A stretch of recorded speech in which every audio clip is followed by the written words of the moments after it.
Tara, kakyoksak, kwentuhan tayo.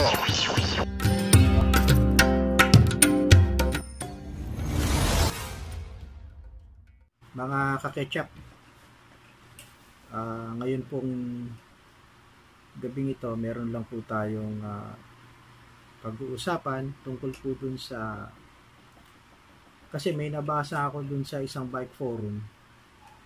May nagtanong po dun na hindi naman sinagot na nung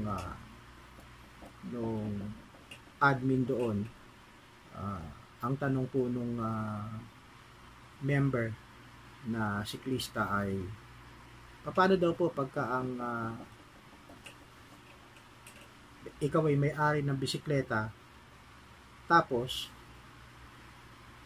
pinagawa mo yung bisikleta doon sa pagawaan at dahil sa maraming gawa, pagpalagay natin gano'n, maraming gawa, sabi nung may-ari, hindi po namin matatapos na gawin yan. Kung gusto ninyo, iwan nyo na lang dito sa amin sa bike shop at balikan nyo bukas para po magawa yung bisikleta nyo. Pagpalagay na natin, ipapa-overhaul kasi pag overhaul matagal nagpa-overhaul, ilang beses na po kasi ako nagpa-overhaul ng bisikleta. Tatanggalin po yung mga gulong niyan, yung mga kable, mga wire, tapos tatanggalin din yung bar tape, yung brake caliper, lilinisin, yung bearing ng mga gulong ng road bike, tatanggalin po yun. Lahat yun papalitan ng mga grasa niya, yung mga lubricant para po gumanda yung performance. Matagal po kasi magpa-overhaul ng bisikleta. Lalo na doon sa mga masiselan na mga may-ari ng bisikleta. Paano halimbawa pumayag ka tapos iniwan mo yung bisikleta at sa kasamaang palad yung bike shop nung gabi na yon pinasok ng magnanakaw at nanakaw yung mga bisikleta doon kasama ang iyong bisikleta. Ang iniwang kong tanong doon meron bang pananagutan yung bike shop owner para bayaran yung bisikletang nanakaw? At yan po ang ating pag-uusapan ngayong gabi pong ito. Umpisahan na po natin. Bago po natin umpisahan yung naiwan kong tanong, meron po kasi, puntahan natin ngayon kung ano ba ibig sabihin ng robbery. Marami po kasi napakalawak ng kasong robbery. Meron pong robbery kagaya ng robbery hold up, pumapasok po yan dun sa with threat of life, with intimidation. Yan po yung mga robbery hold up pumapasok. Yun po yung tinutukan ng baril, ang panaksak, wala kang magagawa. Yan yung hold up. Bali, ibibigay mo yung pera mo, cellphone, mga alahas. Yun po yun. Pero ito po, iba po itong pag-uusapan natin. Ito po yung robbery with force upon things. Ito po yung nakukomit sa mga establishments, commercial establishment, at kasama na po dyan yung mga bike shop. Kasi wag na tayong lumayo, dun lang tayo sa may bike shop owner na talaga naman may iniiwan ng mga bisikleta po doon. Tiwala sa tiwala, ayun na po, nagkakasundo sila. Sa kasamaang palad, yun nga, minsan nangyayari talaga yung mga magnanakaw, magaling gumawa ng paraan niya para makanakaw, dahil may mga magnanakaw, nakakapasok yan sa isang establishment at yun nga po, nananakaw yung mga laman ng mga produkto po doon, kagaya ng group set, yung mga bisikleta, mga brand new, lalo na kung Colnago, naku po. Tapos mga group set niya, Campagnolo, kung Shimano naman, mga Dura Ace, no? Yan po. Iba po kasi yung robbery with force upon things. Ito po yung may break-in o may sinira may sinira siya. Kung sa pintuan man siya dumaan, nabuksan niya yon dahil sa meron siyang sinira doon, no? Basta po, doon lang tayo sa robbery para hindi masyadong lumayo ang ating usapan. Iba po yung robbery na may threat, may intimidation na mismong ginamitan ng patalim ng barel. Dito po sa robbery with force upon things. Okay po, magkaiba po yan, yung dalawang yan. Dahil itong with force upon things, ito po yung walang tao po ito. Nakuha, nalimas ang lahat ng mga bisikleta doon sa loob ng isang bike shop. Okay po, establish po muna natin para alam nung makikinig. Bago ko po umpisahan yung pagsagot ko po. Opinion ko lang po ito, no? Itong pagsagot ko. Kasi ako po kasi po naging investigador din po ako nung araw din sa Parañaque, kaya nahawakan ko po yung mga ganitong kaso at hindi naman po ako siguro mahuhuli para po magbigay ng tamang opinion dito sa tinatalakay natin na ito na robbery with force upon things. Yung tanong ko nga, may pananagutan ba ang bike shop owner dun sa nanakaw na bisikleta? Lalo na't yung may-ari ipinagkatiwalang iwan doon. Doon nga sa kabila na may pangako na bukas na po magagawa dahil maraming gawa.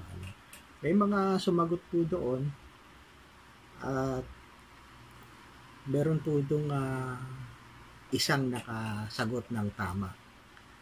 Eksakto. Siguro, may alam din po siguro siya. Ito po ay si Coach Ichigo Huarang.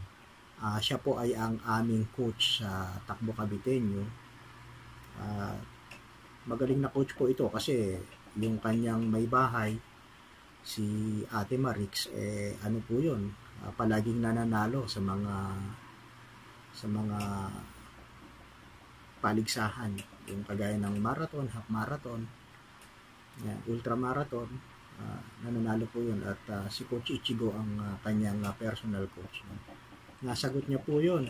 At sabi ko nga dun sa ayawan na kasi sinakto niya Tapos sinusugan po ng isa kong kasamahan sa investigation section na hanggang ngayon ay aktibo pa, si Sergeant Dimson. Kasama ko po yun, ka-team ko po yun sa Parañaque Police Station, sa Station Investigation and Detection branch, no, ng Parañaque Police Station. Seasoned investigator na rin po kasi yung si Sergeant Dimson, na ang kanyang pangalan sa Facebook ay Baldomaro. Hindi ko alam bakit Baldomaro. Siguro kasi medyo hawig siya ni Baldomaro, no. At ang susog nga ni Sergeant Dimson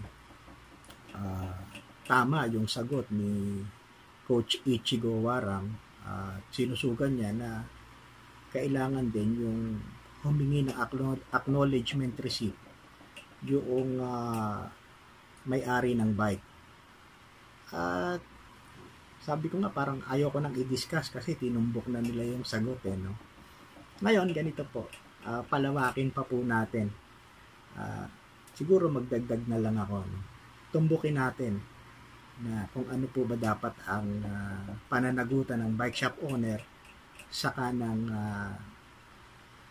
may-ari ng bike, lalo na kung ang iniwang bike nagkakahalaga ng halos kalahating milyon. Sa totoo lang po, may mga bisikleta 1 milyon ang halaga, may road bike ang halaga 1 milyon, merong road bike po na ang halaga kalahating milyon, at meron pong road bike na 170,000. Kagaya po ng aking bisikleta na TCR Advance Pro 1, nagkakahalaga po yun ng 150,000 po. Sa totoo lang, ako po, yung damdamin ko dun sa pag iniwan yung bisikleta, hindi na ako mapakali dahil parang pinagkatiwala mo yung napakalaking halaga doon sa may-ari ng bike shop. Kasi yung bisikleta mo, hindi biro yun.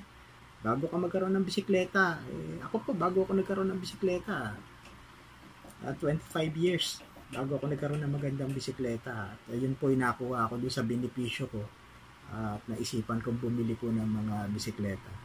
Marami po akong bike pero saka na po natin pag-uusapan. Diretso na po tayo dito sa tinatalakay natin na to. Ano po ba yung dapat gawin ng isang may-ari ng bike na nahikayat na iwan ang kanyang road bike doon sa isang bike shop? Yung dapat pong ginagawa ng isang may-ari ng bike, lalo na kung ang presyo ng kanyang bike, yung lalo na road bike, pagpalagay na natin Bianchi ito, Bianchi yan. O kaya Colnago. Alam niyo naman yung mga presyo ng mga bisikleta na yan, hindi biro. Una po, kung talagang hindi may iwasang iiwan ng bisikleta, lalo na kung pina-overhaul kasi kinalas-kalas na po yan. Wag po ninyong kakalimutan humingi ng acknowledgement receipt. Importante po yan. At dapat po yung acknowledgement receipt, ang mismong mag-i-issue niyan ay ang may-ari ng bike shop. Hindi po yung empleyado, hindi po yung mekaniko, kundi dapat yung acknowledgement receipt ang magbibigay niyan at ang may pirma po niyan, yung mismong may-ari ng bike shop. Pag wala po yan, delikado kayo dyan. Bakit po? Pwede kasi nilang itanggihan, wala kang panghahawakang anuman. Hindi mo mahahabol ang may-ari ng bike shop. Kasi ang ikakatuwiran niya, wala ka namang pinangahawakan na kahit na anong acknowledgement receipt. Ayan po. Napakahalaga po niyan, yung acknowledgement receipt na yan. At yan po, kami po kasi mga investigador, pagdating sa mga ganyang marami kaming hinihinging mga importanteng papeles, kagaya po niyang resibo, kagaya po niyang mga acknowledgement receipt na yan. At wag niyo pong kalilimutang humingi po niyan. At pag hindi po kayo binigyan ng acknowledgement receipt, wag po kayong papayag na yung bisikleta nyo iiwan na lang basta-basta. O, kahit po kilalang bike shop pa yan, wag niyong gagawing iwan yan. Kasi po, magkakaproblema kayo, lalo na't wala kayong hinahawakang acknowledgement receipt. Bakit po? Pwede po nilang itanggihan kahit makarating pa kayo sa civil court. Ano naman po ba ang responsibilidad ng bike shop owner pagdating po dun sa iiwan po yung bisikleta? Kung ako po ang may-ari ng bike shop, hindi po ako papayag na iwan. Bakit po? Dapat po titingnan nyo rin kung maigi na ano ba itong bike na iiwan? Malalagay ba ako sa alanganin dito? Baka mamaya manakaw ito. Lalo na't hindi ko naman kayang bayaran. Dito ba? Huwag kayong papayag. Kaya ang mekaniko nyo dapat hindi naiiwanan ng trabaho. Hindi po dapat naiiwanan ng nire-repair na bike. Kasi dapat po ang mekaniko ninyo hasa at hindi dapat merong iniiwang trabaho at babalikan na trabaho kinabukasan. Ang mga mekaniko nyo po dapat talagang masasabing marunong. At dapat po talaga huwag kayong papayag na yung bisikleta ng customer ninyo naiiwan po sa inyong bike shop. Hindi nyo po alam ang mangyayari dyan, lalo na iniiwan nyo yan sa isang commercial establishment, aalis kayo at malalagay po kayo sa alanganin pagka yan po ay nanakaw. Kayo po ay mananagot ng civil liability. Babayaran nyo po yan. Kung magmamatigasan kayo, hahantong po kayo doon sa civil court. Magkakaproblema po kayo dyan dahil uutusan kayo ng korteng sibil na kayo po ay magbayad at bayaran po ninyo yung bisikletang nanakaw. Lalo na kung malaki pong halaga yung bisikleta, kaya nang paulit-ulit kong sinasabi, babayaran nyo po yan. Not unless kung ang inyong establishment ay insured. Ano po? Maaari yung insurance sa magbayad po niyan. Kasi may alam akong mga magagaling na mga negosyante, pinapa-insured yung laman ng kanyang bike shop. Para kung just in case may mangyari nga, yung insurance ang magbabayad. Paano kung wala? Di po ba? Hindi naman pala na i-insured yun. Doon po kayo talo. No? Magbabayad po kayo niyan. Lalo na nag-issue kayo ng acknowledgement receipt. No? Pinirma nyo, binigay nyo dun sa ano. Yan po ay gagamitin laban po sa inyo. Kaya kung ako ang tatanungin, wag po kayong papayag na may iniiwan pong bisikleta sa inyong bike shop. Dapat po, look out nyo rin po ang inyong mga mekaniko na dapat, once na nahawakan nila yung bisikleta, dapat po matapos po yan. Dapat po, yung aayusing bisikleta, lalo na kung puro overhaul, dapat po, pwede tumanggap lang siya ng 5. Pinaka, na po yun, pinaka maraming bisikleta na po yun. Kasi nakakita po ako na pag-overhaul, napakatagal. Lahat po kinakalas, kalas po lahat yan, kalas. Kung yun po ang gagawin ng mekaniko nyo, matatagalan. Kaya, pero kung ang mekaniko nyo mabilis magtrabaho, talagang hasana, madali na, wala na kayong problema. Pero kung ang mekaniko ninyo, mabagal gumalaw, mabagal kumilos, wag po kayong papayag na nakukuha ng maraming bisikleta na i-overhaul, lalo na't mga road bike na mamahalin. Okay po. Mananagot po kayo dyan. Civil liability po yan. Magbabayad po kayo. Recap po tayo. Recap natin. Bike shop owner, may-ari ng bike. Yung may-ari ng bike, dapat po humingi ng acknowledgement receipt sa may-ari ng bike shop. Kailangan niya po yun. Hindi po dyan pinag-usapan kung suki na kayo, kaibigan nyo, ano pa yan. Ang customer po dapat laging humihingi ng resibo. Okay po? Na-establish na natin po yan. Pangalawa, dapat po ang bike shop owner, alam niya po kung hanggang saan ang kapasidad ng kanyang mga mekaniko. Hindi po dapat ang mekaniko nadidiktahan siya na, boss, hindi ko po matatapos to, pwede po ba bukas ko na lang balikan, gano'n. Wag po kayong papayag dahil mananagot po kayo niyan. At dapat po hindi kayo nagpapadikta sa mekaniko, kasi may mga mekaniko, ano po yan minsan siguro sa sobrang pagod hindi na po nakakayang tapusin lahat. Pero kung ako po may-ari ng bike shop, hindi po ako papayag sa gusto ng mekaniko ko. Bakit? Mananagot po ako bandang huli niyan. At ako po'y magbabayad. Hahantong po, yung pinakahuli po, hahantong po ang may-ari ng bike shop sa civil liability. Bakit po? Kasi yung nawalang bisikleta,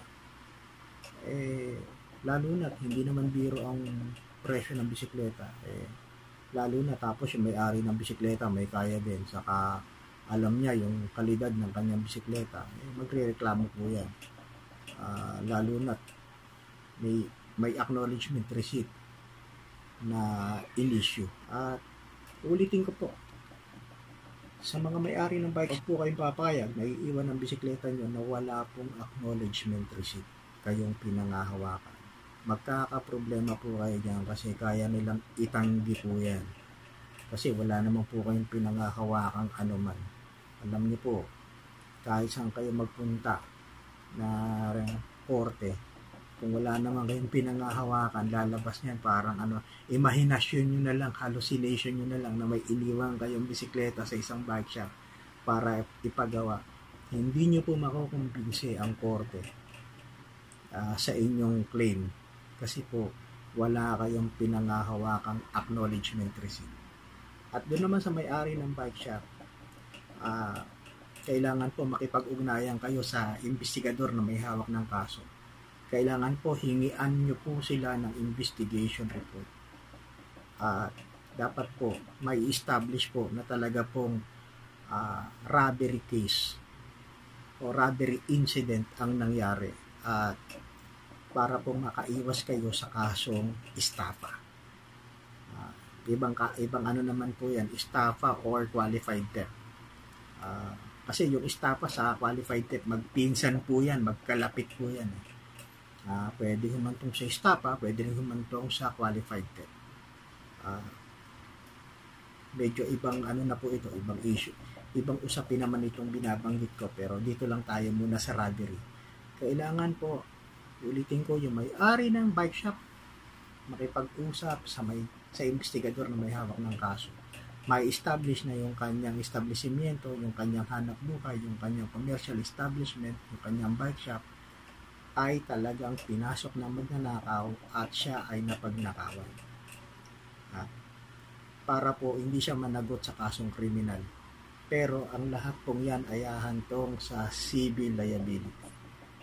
Ano po? At isa na rin pong advice na huwag niyong kakalimutan.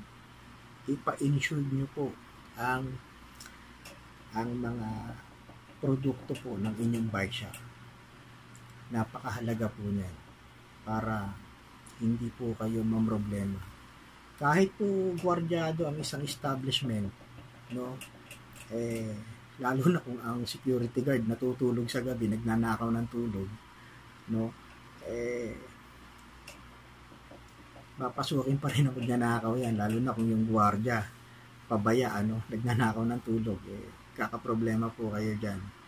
At pwede nyong habulin yung security agency kasi nakakontrata yan pagka kinakitaan ng kapabayaan yung gwardiya ng security agency, dun sa kung ano yung nakapaloob na kontrata, pwede nyo pong habulin yung security agency para magbayad base dun sa nilalaman ng kontrata. Medyo pag nangyari po yan, napakatagal, napakahabang problema, napakahabang usapin po yan. Kaya dapat medyo talinuhan po ninyo, talinuhan ng may-ari ng bike shop yung kanyang hanap buhay. At yung mga may-ari naman ng bike, dapat talinuhan nyo rin at maging sigurista din kayo. Kung wala kayong pinangahawakan, hindi kayo bibigyan ng acknowledgement receipt, huwag nyo iwan yung bisikleta. Kausapin yung mekaniko, balikan ko na lang bukas, ibalik mo na lang lahat yung mga pyesa dyan, babalikan ko.